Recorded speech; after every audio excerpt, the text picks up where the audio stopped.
Yeah. So the first time I ever came to the then Yugoslavia was in November 1990, and I met my best friend now of over 30 years, Renata Matijasevic.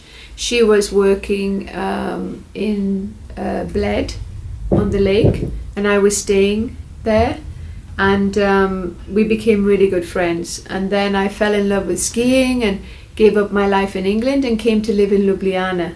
So I lived in Ljubljana for 6 months, and then in June 91 the war started.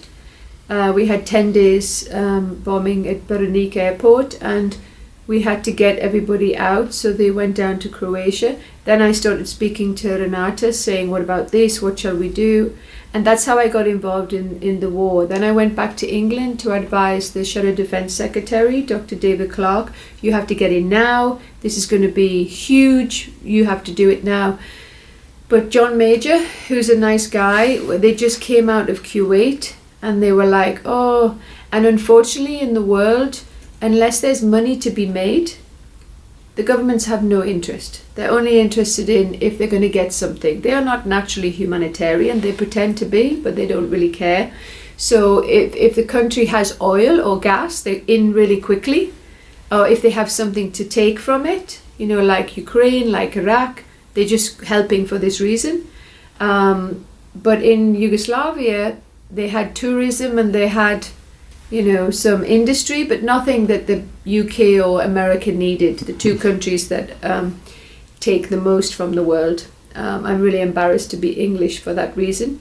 So I worked to try and push to help, and eventually speeded them up, and it went on for 4 or 5 years, and I created the first prosthetic assistance factory, I created the first prosthetic assistance charity, and then the United Nations contacted me and said, can you help us? And I said, okay, let's put the landmine clearing together with the prosthetic assistance.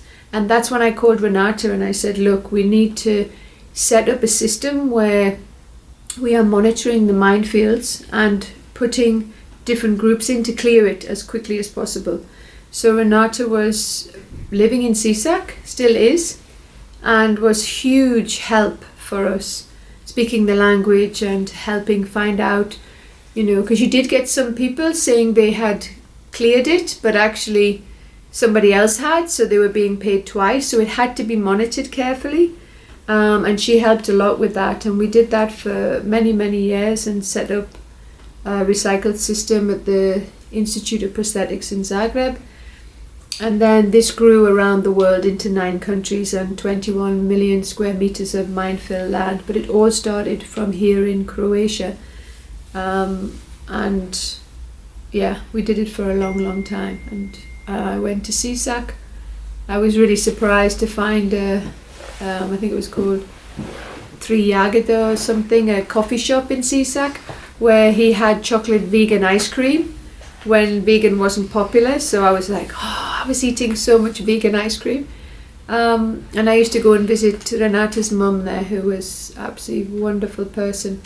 So yeah, I love Sisak, and I love my friend Renata.